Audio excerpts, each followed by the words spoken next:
Imagine waking up tomorrow to discover that every country on Earth, from the wealthiest superpower to the smallest island nation, is drowning in debt. Yet, the entire system keeps running as if nothing is wrong.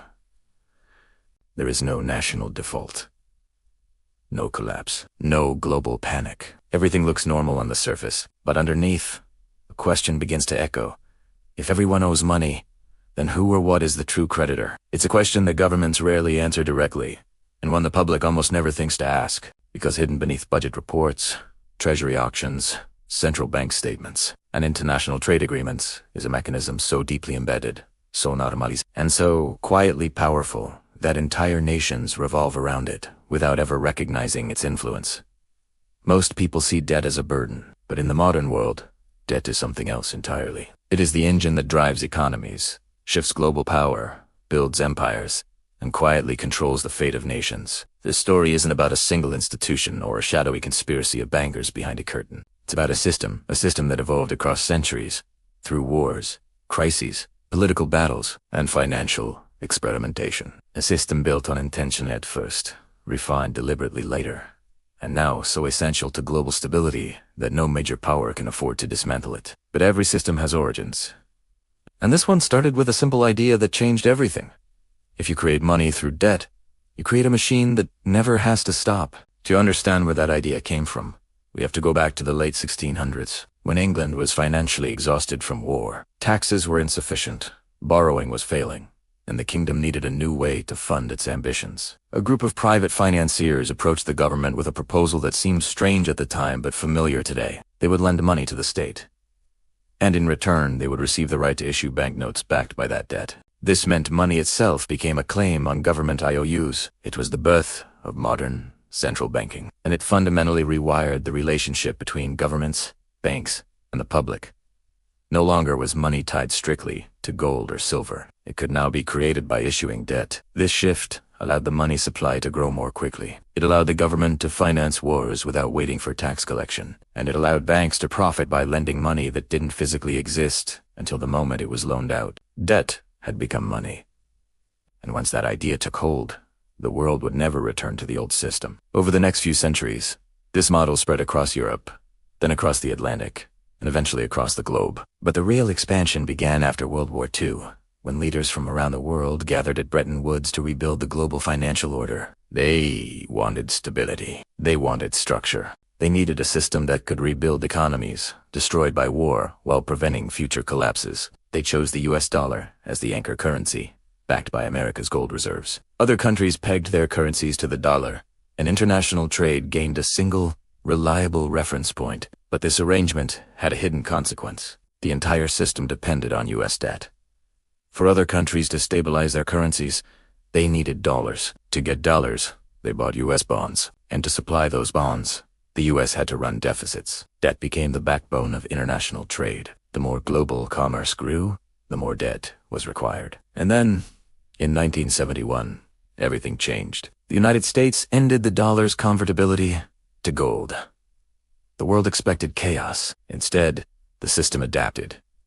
Gold was removed, but the dollar remained king. And now, without gold holding it back, money could expand at unprecedented speed. Every dollar in circulation existed because someone owed it. Entire economies became dependent on continuous borrowing, not as a strategy, but as a structural necessity. This unleashed waves of financial growth that made the world look more prosperous than ever before. Global markets expanded. Credit became easy. Banks grew powerful, and governments learned they could fund programs, wars, and economic stimulus without raising taxes. Yet hidden within this prosperity was a ticking mechanism. For the system to keep running, debt had to grow perpetually. If borrowing slowed, economies contracted. If debt shrank, recessions began. Prosperity itself became tied to the expansion of credit. By the late 20th century, cracks began showing cracks that revealed the engine behind the curtain. Countries like Mexico, Brazil, and Argentina were hit by massive debt crises. Speculative bubbles grew and popped in Asia.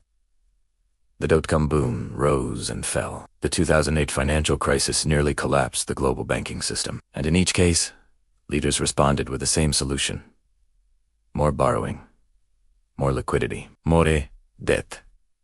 Every rescue, whether by the Federal Reserve, The IMF, or Coordinated International Action, reinforced the underlying mechanism.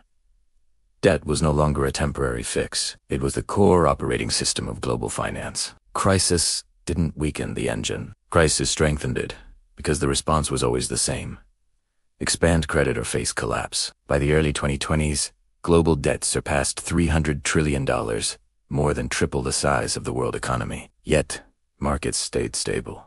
Governments kept borrowing. Central banks kept printing. And the question shifted from why are we in debt to how much more debt can the world absorb before something breaks. What makes this system so hard to reform is that every major economic player depends on it. Governments rely on debt to fund operations.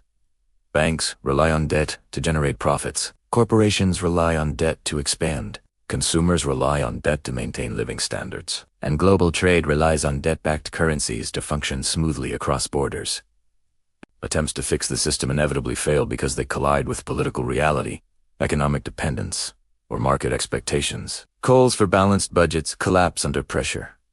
Proposals for gold-backed money can't scale to modern trade. Debt jubilees threaten pension funds, insurance companies, and savings. Austerity leads to political instability. High interest rates choke growth. Low interest rates inflate bubbles. Every tool that could reduce debt creates a new crisis. Every tool that avoids crisis increases debt. It is a self-reinforcing loop. Today, the engine is everywhere. The US adds $1 trillion of debt every few months. Japan's debt-to-GDP ratio exceeds 250%, yet its markets remain calm. China's growth is fueled by state-directed borrowing. Europe relies on ultra-low interest rates to keep multiple countries solvent. Developing nations struggle to borrow in currencies they don't control, locking them into dependency. The most unsettling part is that no one is steering this system. Not presidents. Not central bankers. Not financial institutions. Even the most powerful individuals are simply reacting to a mechanism that has grown beyond human control. Debt is the engine.